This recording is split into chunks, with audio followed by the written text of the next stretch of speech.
दोस्तों आज हम बात करने जा रहे हैं एक ऐसी सच्ची घटना के बारे में जिसे सुनकर आप भी दंग रह जाएंगे। ये घटना नहीं, एक सच्ची प्रेम कहानी है। दोस्तों एक लड़का होता है जिसका नाम राजेश होता है, जो दिल्ली से पटना के लिए ट्रेन के आने का इंतज़ार कर रहा होता है। और इस तरह से जब वो प्लेटफॉर्म पर पहुंचता है तो बहुत सारी प्लेटफॉर्म पर भीड़ लगी होती है। तो जब राजेश प्लेटफॉर्म पर पहुंचता है, उसकी ट्रेन आ जाती है पटना जाने के लिए। तो जैसे ही वो ट्रेन में चढ़ने की कोशिश करता है, वो जनरल डिब्बे की तरफ जा रहा होता है। जब वो ट्रेन में चढ़ता है, जनरल डिब्बे में बहुत सारे लोग होते हैं, इतनी ज़्यादा भीड़ होती है कि कुछ लोग तो उसके अंदर घुस जाते हैं तो निकलने का भी रास्ता नहीं देते हैं, और कुछ लोग ऊपर लटके रहते हैं।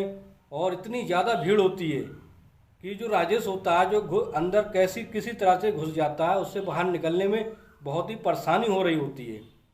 फिर किसी तरह से वो बाहर निकल जाता है और वो कहता है कि इसमें तो जाना मेरे लिए जानलेवा साबित हो सकता है, इसलिए मैं इसमें ना जाकर स्लीपर डिब्बे में जाऊंगा, स्लीपर कोच में जाऊंगा। जब वो स्लीपर कोच में पहुंचता है तो स्लीपर कोच का दरवाज़ा अंदर से लॉक होता है और उसमें भी वो चढ़ नहीं पाता है।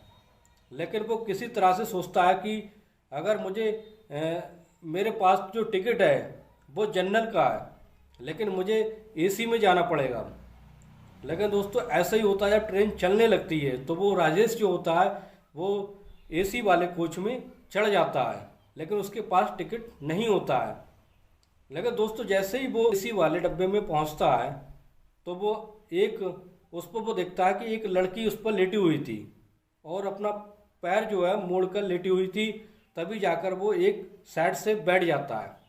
लेकिन जैसे ही उसका शरीर उसके पैर से टच होता है तो वो लड़की जो होती है वो उड़ जाती है और उठकर उससे कुछ कहने की कोशिश करती है। साथ यही कहने की कोशिश करती है कि आप यहाँ मत बैठो। लेकिन अचानक से राजेश जो होता है वो उस लड़की को पहचानने की कोशिश करता है और वो लड़की भी उसको पहचानने की कोशिश कर रही होती है।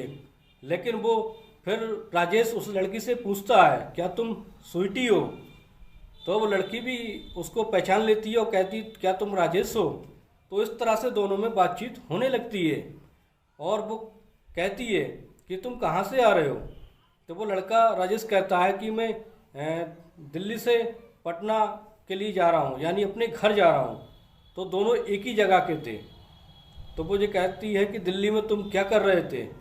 तो वो कहता है मैं कि दिल्ली में मजदूरी करता हूँ और होली पर अपने घर जा रहा था, तो इसलिए मुझे जनरल डब्बे में मैंने टिकट लिया था जनरल डब्बे का, लेकिन वहाँ इतनी ज़्यादा भीड़ थी कि मुझे निकलना भी दूभर हो गया, इसलिए मैं इस डिब्बे में आ गया और मेरे पास टिकट भी नहीं है। तो वो स्वीटी कहती है, घबराओ मत, कोई बात नहीं है, यहाँ बैठ जाओ। इस तरह से दोनों में बातचीत चालू हो जाती है। और ये कोई और लड़की नहीं है, वो लड़की थी जो 10 साल पहले एक दूसरे से मिले थे, यानी दोनों एक क्लासमेट थे, दोनों एक साथ पढ़ते थे। और जब वे क्लास में एक दूसरे के साथ पढ़ते थे और एक दूसरे का खाना भी खाते थे, उन दोनों में इतना ज़्यादा प्रेम हो चुका था, लेकिन किसी ने एक दूसरे से कहने की कोशिश नहीं की थी। दोस्तों यही वजह थी कि स्वीटी के मन में आज भी उसके लिए प्यार था। जब वो स्वीटी से पूछता है कि तुम कहाँ से आ रही हो, तो स्वीटी कहती कि मैं यूपीएससी की तैयारी कर रही हूँ दिल्ली में रहकर, और मैं होली पर मैं भी अपने घर जा रही थी। तो राजेश जो होता है वो ये सुनकर बड़ा दंग रह जाता है कि मैं तो मेहनत मजदूरी करने लगा और तुम जो है वो यूपीएससी की तैयारी करने लगी, तुम तो शायद कोई अच्छा अधिकारी बन जाओगी।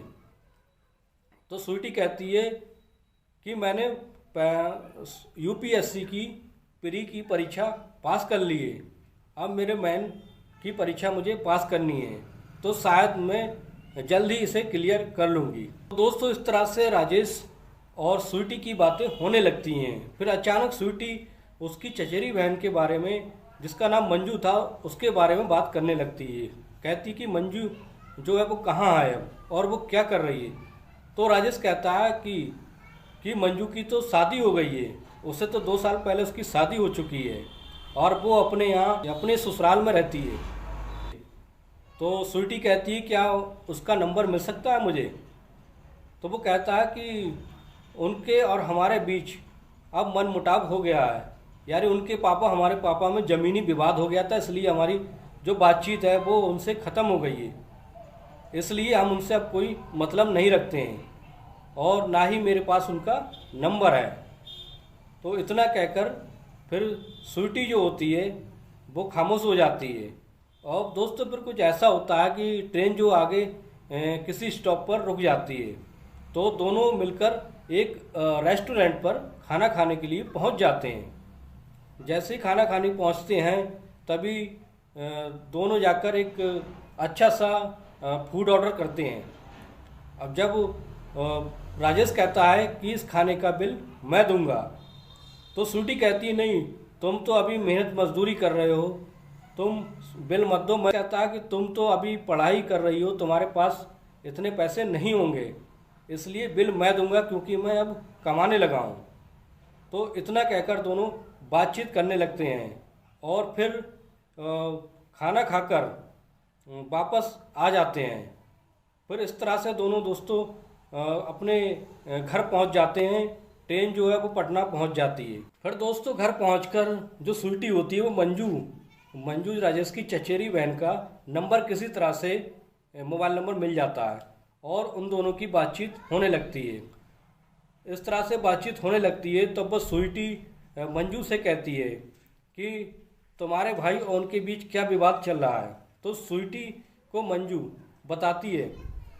ये बताती है कि जो राजेश था, जो उसमें 10 साल पहले जब हम तुम पढ़ते थे तब हमारे बीच में एक राजेश से झगड़ा हो गया था किसी बात को लेकर। तो स्वीटी पूछती है कौन सी बात थी, किस बात को लेकर झगड़ा हो गया था। तो मंजू कहती है कि राजेश ने तुम्हें जो प्रेम पत्र लिखा था तुम्हें देने के लिए, क्योंकि वो तुम्हें चाहता था और इसलिए वो लेटर मैं तुम्हारे पास लेकर नहीं आई थी, बल्कि मैंने रास्ते में फाड़कर फेंक दिया था। और मैंने ये कह दिया था कि जो स्वीटी ने तुम्हारा प्रेम पत्र नहीं लिया और फाड़कर फेंक दिया। लेकिन बाद में किसी तरह से राजेश को पता चल जाता है कि वो पत्र किसी और ने नहीं बल्कि उसकी चचेरी बहन मंजू ने ही फाड़ा था। इस तरह से वो राजेश गुस्से में आकर 2-3 थप्पड़ मार देता है और उनकी दोनों के बीच में मनमुटाव हो जाता है। तब से उनकी बातचीत ख़त्म हो जाती है। तो फिर स्वीटी कहती है क्या मुझे राजेश का नंबर मिल सकता है। तो मंजू कहती है कोई बात नहीं, आप उसका नंबर ले सकती हो। तो फिर मंजू कहती है क्या 2 हंसों का जोड़ा फिर से मिल गया है, क्या दोनों के बीच में आज भी प्यार है। तो स्वीटी कहती है ऐसी कोई बात नहीं है। जब वो नंबर ले लेती है, नंबर लेकर राजेश को कॉल करती है। स्वीटी फ़ोन पर कॉल करके बताती है कि वहाँ आ जाओ, आज हम होली खेल रहे हैं, तुम आकर मुझे रंग लगा देना। तो फिर इस तरह से राजेश जो है उसके पास रास्ते में पहुंचता है और उसको रंग लगाकर चुपके से निकल जाता है। तो इस तरह से दोस्तों दोनों की प्रेम कहानी धीरे धीरे आगे बढ़ने लगती है। तो इस तरह से फिर जो स्वीटी होती है और राजेश की बातचीत चालू हो जाती है। फिर राजेश एक ऐसी घटना के बारे में बताता है जो स्वीटी को पता नहीं होता है। वो कहता है कि जब तुम आप हाई स्कूल के बाद जब तुम गर्ल्स कॉलेज में चली गई थी और मैं दूसरे कॉलेज में चला गया था, तब मैंने एक लड़की जो थी तुम्हारे कॉलेज में पढ़ती जिसका नाम प्रियंका था, मैंने उसके माध्यम से तुम्हें एक लव लेटर लिखा था। तो वो लव लेटर तुम्हें जाके उसने पहुंचाने की कोशिश की थी, लेकिन किसी तरह से तुम्हारे भाई को इसकी भनक लग गई थी और तब जाकर उनके स्वीटी के जो भाई थे वो जाकर कॉलेज में पहुंच गए थे। दोस्तों फिर राजेश कहता है कि किसी तरह से जब प्रियंका के द्वारा पत्र भेजा गया था, तुम जब गर्ल्स कॉलेज में पढ़ती थी तभी तुम्हारे भाइयों को किसी तरह भनक लग गई थी। तो फिर उन्होंने जाकर मुझे बहुत ज़्यादा मारा पीटा था और हमारे घर वालों से पापा मम्मी से शिकायत कर दी थी। फिर उन्होंने भी मुझे बहुत बुरा भला कहा था और घर से निकल जाने की धमकी दी थी। तो इस तरह से मैं गुस्सा होकर दिल्ली भाग गया था लगभग 6 महीने बाद वापस लौटा था। लेकिन जब मैं वापस लौटा था तो बीए की एडमिशन की डेट निकल चुकी थी, जिससे मैं एडमिशन नहीं ले पाया। फिर मेरे माता पिता ने और ज़्यादा जमकर कोसा और फिर मैं दोबारा से दिल्ली चला गया था। इस तरह से मैं फिर मेहनत मजदूरी करने लगा और आज मैं यहाँ अपने घर पर पहुँचा हूँ। तो स्वीटी जब ये बात सुनती है तो और ज़्यादा भावुक हो जाती है और कहती कि मेरे पीठ के पीछे इतना सब कुछ हो गया और मुझे पता नहीं चला। दोस्तों फिर इस तरह से मंजू के द्वारा बताई गई कहानी को सुना जाता है। तो फिर स्वीटी फ़ोन पर बात करके राजेश को समझा देती है और इस तरह से दोनों में आपस में बातचीत चालू हो जाती है और एक दूसरे का मिलन हो जाता है। तो स्वीटी फिर कहती है कि मैं तुम्हें प्यार करती हूँ। तो फिर राजेश कहता है कि नहीं, तुम कहाँ और मैं कहाँ, तुम अब यूपीएससी पढ़ाई करने वाली लड़की और मैं मेहनत मजदूरी करने वाला लड़का, अब हम कैसे मिल सकते हैं, अब हमारा मिलन जो है वो कैसे हो सकता है, क्योंकि तुम पढ़ लिख के अब कामयाब हो जाओगी, कोई अधिकारी बन जाओगी, मैं तुम्हारे लायक नहीं रहूँगा।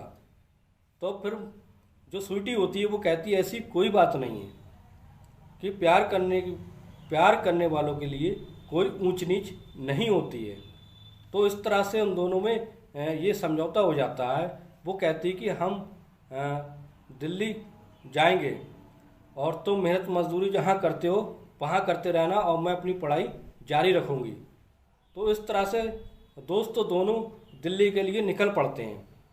और फिर जो राजेश होता है वो अपनी फैक्ट्री मजदूरी करने के लिए चला जाता है और जो लड़की होती है स्वीटी वो अपनी पढ़ाई जारी रखती है और अपने क्लास अटेंड करने लगती है। तो इस तरह से दोस्तों ऐसे ही दोनों में मिलन बढ़ने लगता है। एक कमरा ले लेते हैं, जो एक ही कमरे में दोनों रहते हैं। तो इस तरह से फिर डिसाइड करने लगते हैं कि क्यों ना हम एक हो जाएं।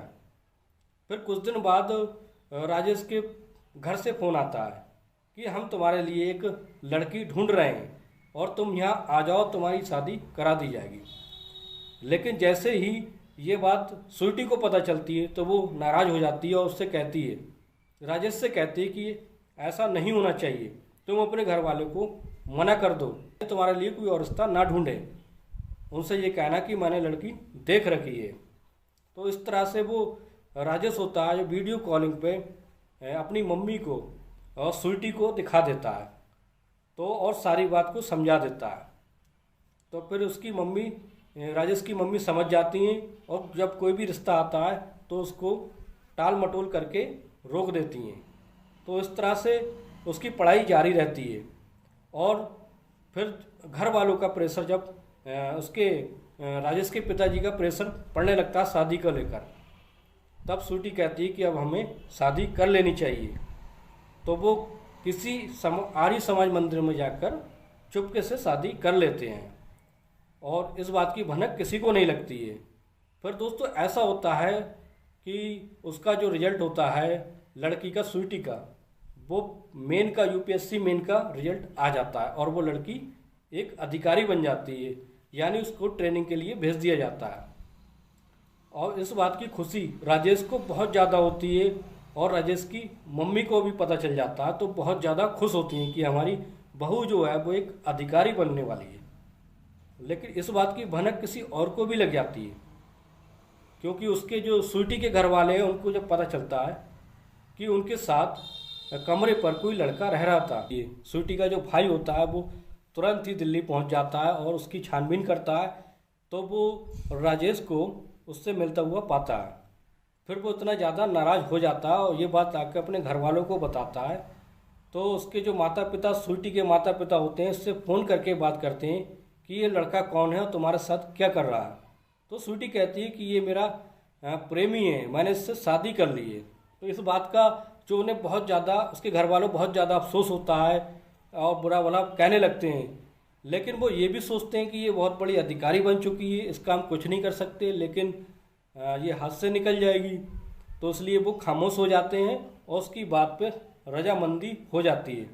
तो इस तरह से दोस्तों दोनों प्रेमियों का मिलन हो जाता है। दोस्तों ये इस तरह की सच्ची घटना जानने के लिए हमारे चैनल को सब्सक्राइब करें।